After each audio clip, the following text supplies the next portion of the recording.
Man, you ever watch the news and feel like you're only getting half the story? Like there's something real going on behind the curtain, but they ain't gonna tell you? Well, today we lift the curtain because what went down in that courtroom ain't just about Diddy. It got way deeper than that. We talking federal agents, wiretaps, and a name nobody expected to hear, Barack Obama. And before I explain this further, viewer discretion is advised. This video is intended for entertainment and educational purposes only. Let's get right into it. Peace and power, family. Welcome or welcome back to Panda Press. I'm P the Panda, and here we talk about what's going on in the world. Then we break it down, so maybe we all walk away a little smarter. And today, we got a wild one. So courtroom's packed, right? Reporters, lawyers, people trying to act cool, but low-key sweating. Then in walks this dude in a navy blue suit. Looks regular at first glance. But when that badge under his lapel flashed, whole room locked in. Former FBI agent Mark Halperin, and the first name out his mouth, Diddy. But the second, Barack freaking Obama. Wait a minute! Who are you? Dead silence. Halperin ain't come to play. He said what Diddy had wasn't just fame or good lawyers. He had protection, the kind that only comes when you're useful to the powerful.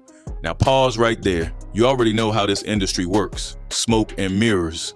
But when somebody says a music mogul stayed untouchable for 2 decades because he was valuable to the White House, you better believe something big is moving in the shadows. Halperin drops names, dates, receipts from the 90s all the way to Obama's second term. Private parties, shell companies, wire fraud, and every time the feds got close, boom, door slammed shut. Then it got colder. Another dude walks in. No intro, no name, just a nod from the judge. They called him Special Agent Redacted. High-level FBI, worked on organized crime and political corruption. Been tracking Diddy for over 20 years. He opens a black folder, looks dead ahead, and says, "This ain't new. What's new is that we're finally allowed to talk about it." Redacted breaks it down.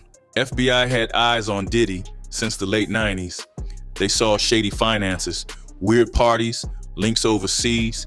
They tried to move in, but every time somebody higher up said nope, he straight up said, this wasn't scared local cops. This was DC top-level people making files disappear and moving agents off cases. And it wasn't just once. They had a whole timeline. From 99 to 2013, every time Diddy got too close to the fire, boom, case stalled, witness vanished. That ain't coincidence. If you still with me, hit that like and subscribe for more. Don't stop the flow. We just getting started. Then Redacted drops the real bomb. He leans in and says, in 2003, we began to suspect Mr. Combs was operating under a form of unofficial informant protection. Not the kind that gets logged, not the kind that you can FOIA, the off-books kind, the kind that only 3 people in the entire US government could greenlight. And guess who was one of those 3? Yeah, you already know where this is going. Redacted opens that black folder, flips through a few pages, then pulls out a set of photos. First one, a grainy pic from 2005, Diddy and Barack arm over shoulder at a Chicago fundraiser. Next one, 2007, a private event in DC. No press, no guest list, no record. But there's Diddy, listed under an alias, sitting with folks from the DNC, think tanks, and power brokers. These weren't no shake hands, smile for the camera. Nah, Redacted says these weren't photo ops. These were closed-door sessions, meetings where ideas got passed around, but so did intel. Diddy wasn't just there as a rapper or a mogul. He was a go-between, a plug between 2 worlds, the industry and the inner circle. And what he brought to the table was valuable. He had access to other artists. He knew who was dirty. He had eyes inside rival campaigns. He knew where the bodies were buried, or at least who was digging. So what did he do? He dropped info, fed campaign ops what they needed. Stories, secrets, movements, told them who was moving what, saying what, planning what. And in return, they made sure Diddy stayed good. Now here's the kicker.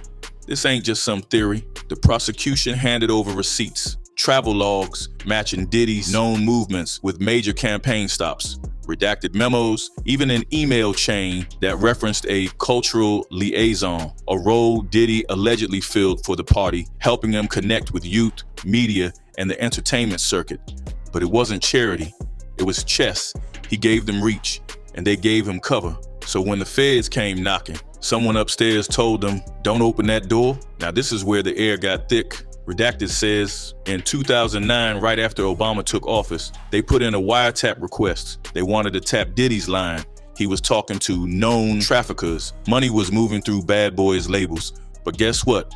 The request was denied. Not delayed, not questioned. Flat out denied. Prosecutor asks, denied by who? Redacted pulls out a call log, a number traced back to a legal office tied to the White House. They ain't say Obama made the call, but the line belonged to his administration. Now this part right here, this is what made folks shift in their seats. Redacted said, we're not saying Obama personally protected him, but his people created a lane and Diddy drove straight through it. No traffic, no red lights, just privilege. You feel me? He was moving like a made man, immune to charges, untouched by headlines, because the people up top needed what he had.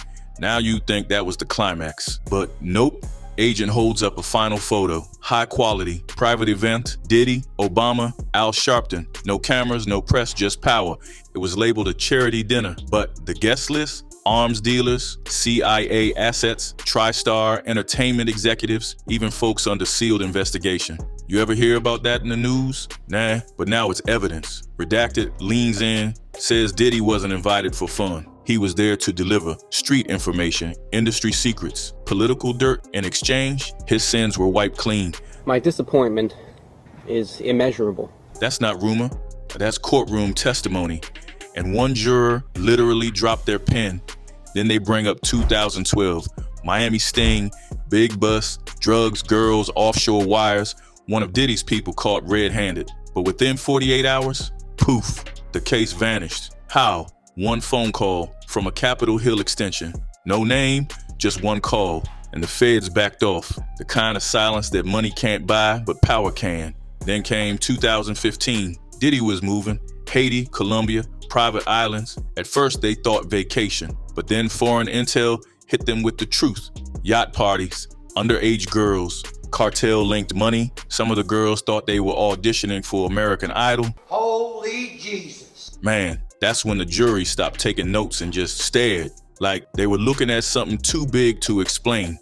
Redacted says there were surveillance tapes from Diddy's homes, multiple properties, 30 cameras, some hidden. Most guests didn't know they were being filmed. In 2016, the feds moved to seize the hard drives. 20 minutes later, the server room caught fire. You heard that right, fire. And yeah, it was arson. But one drive survived in Puerto Rico, hidden in a safe deposit box. What it showed, Diddy with celebs, moguls, and politicians, all in vulnerable states. Drunk, coerced, exposed. No Obama on the tapes, but people close to him? Oh yeah. And Diddy dropped their names casually, like he was holding aces, because he was. Redacted said it plain, he didn't keep these tapes for ego. He kept them for leverage, insurance. So if anybody tried to cut him off, he could burn it all down. And now it's burning. So boom, court reconvenes. But the vibe, different, tense. Ain't nobody cracking jokes, no whispers, no casual scrolling through phones. Even the bailiffs got that stiff posture, like they just got briefed on something above their pay grade. Security, doubled. Federal marshals standing against every wall, eyes moving, hands close to the hip. And that's when you know what's about to hit the room. Ain't just about music or money, it's about national security. Then Special Agent Redacted steps in again. But this time, he's not carrying a folder. He's holding a sealed envelope, thick, stamped. Stamped again, stamped a third time, heavy enough to feel like it's holding more than just paper. He don't say much, just walks up to the bench and quietly asks the judge to open it in private. Judge nods once, takes it, opens it slow, and then pauses, like he wasn't ready for what he saw. Takes off his glasses, reads again, then looks at Redacted with a whole different kind of stare. Like you really brought this in here? Redacted clears his throat and says, "For the record, Your Honor, this memo was declassified specifically for this trial." And then he drops it. It's from the Central Intelligence Agency. Yeah, the CIA, the room don't gasp, it tightens. Because now we in uncharted territory. You talking about an agency that don't just work in the shadows, they are the shadows. Redacted tells the court this document was originally authored in 2012 by a senior analyst inside the CIA's Domestic Operations Division. Subject line: entertainment assets, high-risk targets. Let that settle. They weren't just watching rappers.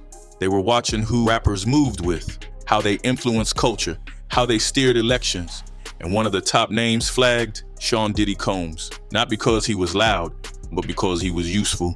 Agent starts explaining. Back in the 2000s, the CIA flagged Diddy as a high-value cultural influencer. Basically, a dude with power over the minds of millions. Not just fans, voters, movers, shot callers. He was hanging with arms dealers, offshore bankers, and shady players in West Africa and Europe. And the CIA, they ain't stop him. They watched him. Why? Because he gave them access to people, to information, to behavior patterns. They never officially recruited him, but they let him move and they looked the other way. So the prosecutor leans in, looks Redacted dead in the face and asks, "You saying the CIA let him do all this?" And Agent Redacted doesn't even blink, doesn't fumble, doesn't dance around it, just says it clean. "I'm saying they benefited." Man, let that sit for a second. He ain't say they ordered it. He ain't say they approved it. He said they let it roll because it worked in their favor. And that's when you realize this ain't no movie plot. This is how power moves in the real world. See, when somebody got access to everybody, from corner hustlers to Capitol Hill, you don't stop them. You study them. You use them like a live wire. And as long as that current flows in your direction, you don't pull the plug. You just keep paying the electric bill. Redacted puts it plain. They didn't pull the trigger, but they sure as hell kept the lights on. And you could feel the jury lean in like, wait, what did he just say? That hit harder than a confession. Because now, this ain't just about Diddy moving shady. This ain't about street level grime. This is about infrastructure.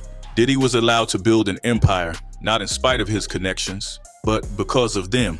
He made himself valuable to the right agencies, the right politicians, the right media execs. He wasn't just throwing parties. He was gathering intel. He wasn't just signing artists. He was collecting leverage. And all the while, the people with power were watching him like an asset on a chessboard. They ain't stopped the game. They just made sure their piece stayed in play. Because in rooms like that, morals don't matter, results do. And Diddy, he delivered. Then Redacted pulls out a notarized ledger, lists of wire transfers, shell companies tied to Diddy, names tied to TriStar Entertainment, even connections to Britney Spears' conservatorship network. Yeah, that twisted circus. Some payments went to political consultants, lobbyists, and one person allegedly tied to a Caribbean human trafficking case that mysteriously vanished from the DOJ's docket in 2015. You see the pattern? Power don't move in straight lines. It slithers. And Diddy, he was in the middle of it. Just when the court thought it couldn't go any darker, agent says one of Diddy's offshore accounts was used to purchase classified info from a former NSA contractor. That contractor, dead, gone. Case never solved. Courtroom went dead silent. Nobody even breathed. Then came the line that broke the whole room. Agent says, Mr. Combs had the president's number. He wasn't talking metaphorically. He meant literally. In 2014, after a scandal broke in the music industry, the feds tried to intercept Diddy's jet when he landed in Miami. Customs issued a red flag, ready to search the plane, and then it disappeared. The flag was up for 37 minutes, then gone. Why? A 41-second phone call from a secure White House switchboard. They couldn't trace the person. But 48 hours later, Diddy donates $500,000 to a posse connected to Obama's campaign and walked out that airport like a VIP. Redacted says, I'm not accusing the former president, but I am saying Mr. Combs had access. The kind that shields, silences, protects, and you could feel the weight of it. This ain't just Diddy's trial anymore. It's a mirror held up to power. So Redacted comes back, this time with a fireproof briefcase. He tells the court, what I'm about to show you is what Diddy called his insurance policy. Inside, a 94-page dossier. The FBI labeled it Project Ghost Room. You already know that name don't sound normal. And what was inside? Straight movie script, but real. Discs, Polaroids, transcripts, surveillance photos, handwritten notes, a whole damn archive built on 3 words: control, leverage, silence. One folder was labeled BL Priority, Protected Archive. BL as in blacklist. Inside, flight logs, security footage, transcripts from club mics Diddy had planted between 2004 and 2019. And the faces on those tapes, not just industry folks, executives from Interscope, Rock Nation, Live Nation, even 2 former White House aides. Yeah, aides. And every name had keywords next to it like leverage, hush, verify use. You ain't making that up. This wasn't a scrapbook. It was blackmail in 4K. Redacted brings up one case. A pop singer says no to Diddy's event, doesn't want to perform. 2 days later, rumors of a mental breakdown hit the blogs. The week after, she signs with a label that's part of Diddy's distribution web. Coincidence or reminder? Then came the note that made the courtroom freeze. A line in the file, BO plus RS / all handled. Payoff confirmed, donation received. No names spelled out, but folks in that room didn't need a dictionary. The implication? Obama and a high-level executive. The message is done. It's covered. Everyone got paid. Agent looks out and says, these are not allegations. These are tactics. This wasn't about throwing parties. This was about building a shadow empire. One tape, one favor, one secret at a time. Then Redacted steps up with another folder. This one marked confidential witness files declined. These were statements from people who didn't testify. Too scared, too silenced, too broken. 26 people in total. One was a former choreographer, said she was drugged at an after party, woke up bruised. Agency dropped her the next week. Another, a 19-year-old male model, flown out for a fashion shoot, walked into what sounded like eyes wide shut. No phones, cameras everywhere, handlers telling him not to speak unless spoken to. But the one that cracked the whole room, witness CW11, said they were 17, met Diddy through someone in his camp. Thought it was mentorship. It wasn't. Diddy told them, if you leave, your family gonna regret it. Agent reads that line, and the room goes cold. Redacted holds up another list. Names blacked out, but dates and places match known Diddy events. Judge asks, what is that? Agent replies, confirmed victims. In that courtroom, silent. Even the jury. Eyes red, no pens moving. Now we at the last day. Agent's tone, heavy. He opens a sealed transcript. A phone call from 2015, intercepted between Diddy and a major lobbying firm in DC. He starts reading, you said keep it off the radar, but I did my part. I brought in the dollars, I brought in the artists. We flipped 5 precincts blue last cycle. If I go down, some of y'all are coming with me. Let that marinate. This ain't just about music or crime. This is about elections, power. And Diddy, he knew exactly how much he was worth. Look, this story ain't really about Diddy. Not anymore. It's about the system that lets people like him rise, move dirty, and stay protected. So long as they're useful, Diddy played the game better than most. He had tapes, he had dirt, he had leverage on people in suits, not just chains. But here's the thing, you can only blackmail the world for so long. Eventually, the world talks back. And now, everybody's listening. That's the game for today. You can stay blind or pay attention. I'll see you on the next one. Panda out.